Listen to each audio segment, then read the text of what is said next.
2021లో NASA ఈ James Webb space టెలిస్కోప్ని launch చేసింది. ఈ టెలిస్కోప్ని 1990లో మొదలుపెట్టారు అండ్ ఆల్మోస్ట్ 84,000 crores స్పెండ్ చేశారు. కానీ దీని యొక్క లైఫ్ ఎక్స్పెక్టెన్సీ వచ్చి 10 years మాత్రమే. మరి 30 years కష్టపడి అన్ని క్రోర్స్ స్పెండ్ చేసి 10 years మాత్రమే పనిచేస్తుందంటే మీ ఫీలింగ్ ఏంటి?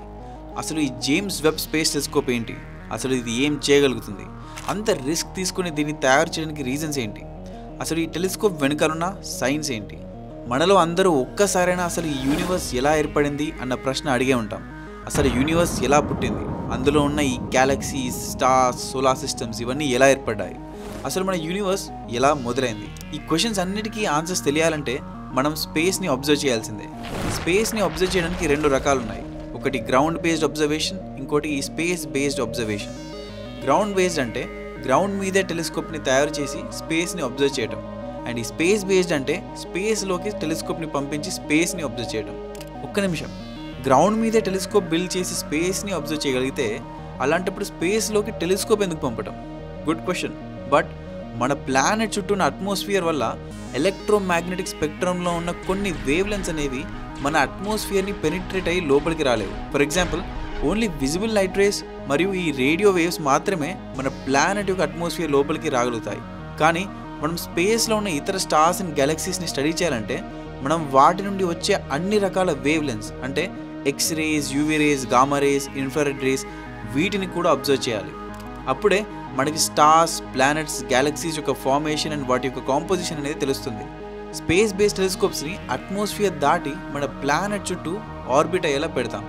అదే గ్రౌండ్ బేస్డ్ టెలిస్కోప్స్ లేదా అబ్జర్వేటరీస్ అయితే వెదర్ కండిషన్ ఎలా ఉంది, క్లౌడ్స్ ఉన్నాయా లేదా, లైట్ పొల్యూషన్ ఉందా అని చూసుకొని ఆపరేట్ చేయాలి. ప్లస్ ఎలక్ట్రోమాగ్నెటిక్ స్పెక్ట్రంలో ఉన్న అన్ని వేవ్ లెంత్ రేంజెస్ని అబ్జర్వ్ చేయలేము. అలాగే మన అట్మాస్ఫియర్ టర్బులెన్స్ వల్ల చాలా వరకు ఇమేజెస్ షార్ప్గా క్యాప్చర్ చేయలేము. అందుకే ఆస్ట్రోనమర్స్ లేదా స్పేస్ని స్టడీ చేసే సైంటిస్ట్ ముందే అసలు వాళ్ళకి ఏం కావాలి, దేన్ని స్టడీ చేయాలని ఫిక్స్ అయ్యి దానికి గ్రౌండ్ టెలిస్కోప్ సరిపోతుందా లేదా టెలిస్కోప్ని స్పేస్లోకి పంపించాలా అని డిసైడ్ అవుతారు. ఎందుకంటే ఒక స్పేస్ బేస్డ్ టెలిస్కోప్కి అయ్యే కాస్ట్ అనేది గ్రౌండ్ బేస్డ్ టెలిస్కోప్ కంటే చాలా ఎక్కువగా ఉంటుంది. అందుకే ముందు సైంటిఫిక్ గోల్స్ని కాన్సెప్చువలైజేషన్ చేస్తారు. అసలు ఏం స్టడీ చేయాలనుకుంటున్నాం, దానికి గ్రౌండ్ బేస్డ్ టెలిస్కోప్తో చేయగలమా లేదా, మనం స్టడీ చేసే ఆ స్టార్ లేదా గ్యాలక్సీ నుండి వచ్చే ఆ వేవ్ లెంగ్త్స్ని గ్రౌండ్ నుండి స్టడీ చేయవచ్చా లేదా స్పేస్లోకి టెలిస్కోప్ పంపించాలా, ఇలా చాలా డిసిషన్స్ తర్వాతే ఒక టెలిస్కోప్ డిజైన్ని చేయడం స్టార్ట్ చేస్తారు. ఫర్ ఎగ్జాంపుల్, మీరు ఎక్కడో ఉన్న ఒక బ్లాక్ హోల్ని స్టడీ చేయాలంటే ఆ బ్లాక్ హోల్ నుండి వచ్చే ఎక్స్రేస్ అనేవి మన ప్లానెట్ లోపలికి ఎంటర్ అవ్వలేవు. అప్పుడు స్పేస్లోకి ఒక ఎక్స్రే టెలిస్కోప్ని పంపుతారు. ఫర్ ఎగ్జాంపుల్, ఈ చంద్ర ఎక్స్రే టెలిస్కోప్. ఒకవేళ ఒక సూపర్ నోవాని స్టడీ చేయాలంటే ఒక గామా రే టెలిస్కోప్. అలాగే మన ఎర్లీ యూనివర్స్ నుండి వచ్చే మైక్రోవేవ్ బ్యాక్గ్రౌండ్ రేడియేషన్స్ను స్టడీ చేయాలంటే దానికి మైక్రోవేవ్ టెలిస్కోప్స్. ఇన్ఫ్రారెడ్లో అబ్జర్వ్ చేయాలంటే ఈ స్పిట్జర్ స్పేస్ టెలిస్కోప్తో అబ్జర్వ్ చేస్తారు. అలా ఒక పర్టికులర్ టాస్క్ కోసం ఒక పర్టికులర్ టెలిస్కోప్ని పంపుతారు. సో మరి ఈ జేమ్స్ వెబ్ స్పేస్ టెలిస్కోప్ని ఎందుకు పంపారు? దీన్ని మెయిన్గా ఇన్ఫ్రారెడ్ వేవ్ లెంత్లో మన యూనివర్స్ని స్టడీ చేయడానికి పంపారు. కానీ ఇందాకే నేను స్పిట్జర్ స్పేస్ టెలిస్కోప్ కూడా ఇన్ఫ్రారెడ్ స్పెక్ట్రంలోనే పనిచేస్తుందని చెప్పాను. మరి ఆల్రెడీ ఒక ఇన్ఫ్రారెడ్ స్పేస్ టెలిస్కోప్ ఉంటే నాసా ఇంత ఎఫర్ట్స్ అండ్ మనీ పెట్టి ఈ జేమ్స్ వెబ్ స్పేస్ టెలిస్కోప్ని ఎందుకు తయారు చేసింది? ఎందుకంటే స్పిట్జర్ టెలిస్కోప్ యొక్క mirror size, sensitivity, scientific instruments ఇవన్నీ యూనివర్స్ని ఇన్ డెప్త్లో అర్థం చేసుకోవడానికి సరిపోదు. స్పిట్జర్ టెలిస్కోప్ యొక్క మిర్రర్ 0.85 meters ఉంటే జేమ్స్ వెబ్ యొక్క ప్రైమరీ మిర్రర్ 6.5 meters ఉంటుంది. ప్రైమరీ మిర్రర్ ఎంత పెద్దగా ఉంటే అంత లైట్ లేదా ఇన్ఫర్మేషన్ని కలెక్ట్ చేయొచ్చు. ఇది ఎలా అంటే మన బకెట్ ఎంత పెద్దగా ఉంటే అంత వాటర్ కలెక్ట్ చేయొచ్చు అన్నట్టు మన టెలిస్కోప్ యొక్క మిర్రర్ ఎంత పెద్దగా ఉంటే అంత ఇన్ఫర్మేషన్ కలెక్ట్ చేయొచ్చు. ఇలా చాలా డిఫరెన్సెస్ ఉంటాయి. But one thing I want stress is ఈ టెలిస్కోప్ యొక్క లొకేషన్స్. ఈ స్పిట్జర్ టెలిస్కోప్ అనేది మన సన్ చుట్టూ హీలియోసెంట్రిక్ ఆర్బిట్లో తిరుగుతుంది. అంటే ఆ టెలిస్కోప్ ఫస్ట్ లాంచ్ చేసినప్పుడు మన ఎర్త్కి దగ్గరగా ఉండేది. కానీ అది స్లోగా మూవ్ అవ్వడం వల్ల మన ఎర్త్ నుండి మెల్లిమెల్లిగా దూరం వెళ్ళిపోతుంది.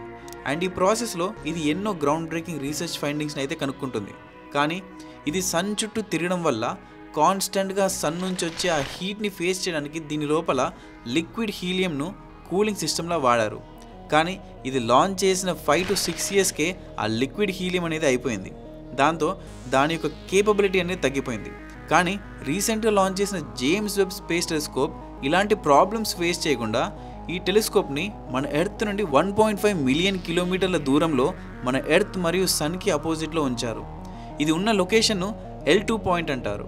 ఈ L2 అనేది ఒక లెగ్రాంజ్ పాయింట్.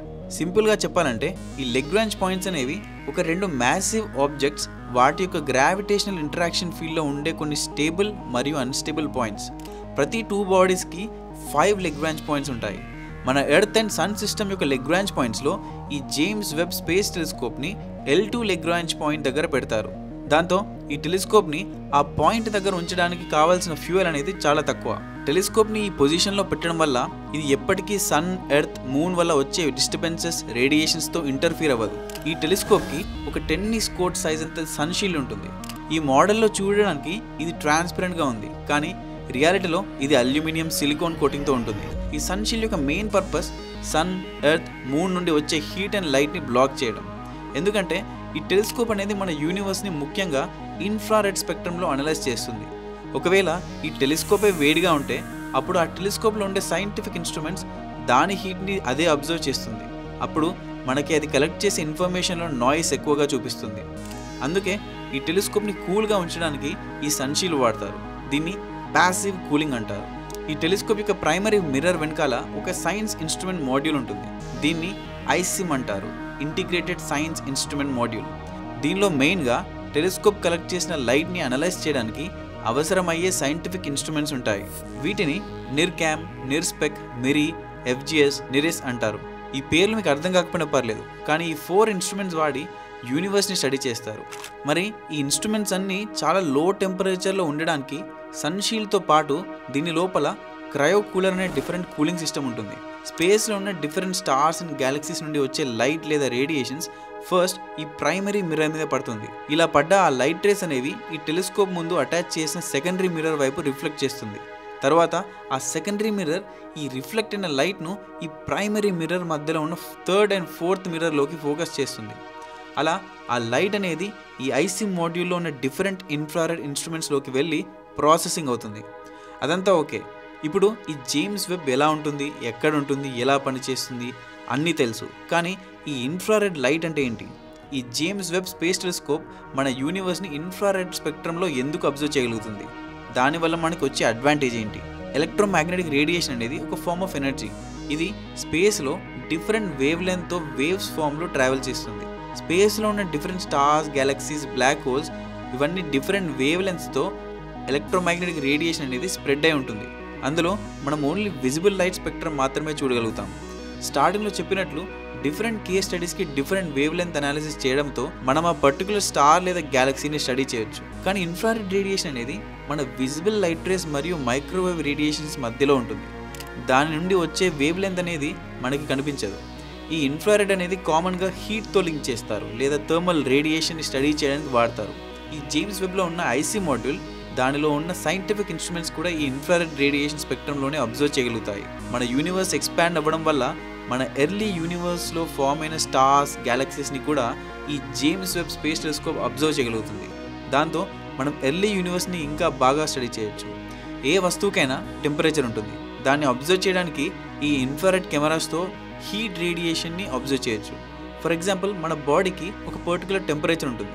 మన బాడీ రిలీజ్ చేసిన హీట్ని ఈ ఇన్ఫ్రారెడ్ థర్మోమీటర్స్ లేదా ఈ కాంటాక్ట్లెస్ థర్మోమీటర్స్ ఈ ప్రిన్సిపల్ వాడే మన బాడీ టెంపరేచర్ని క్యాలిక్యులేట్ చేస్తుంది. ఇక్కడ చూపించిన ఇమేజెస్లో ఈ ఇమేజెస్ విజిబుల్ లైట్లో క్యాప్చర్ చేసింది మరియు ఈ images James Webb space telescope ఇన్ఫ్రారెడ్లో క్యాప్చర్ చేసింది. సో బేసికలీ ఏంటంటే ఒక స్పెక్ట్రంలో తెలియని ఇన్ఫర్మేషన్ ఇంకో వేవ్ లెంత్ స్పెక్ట్రంలో అబ్జర్వ్ చేసినప్పుడు కనిపిస్తాయి.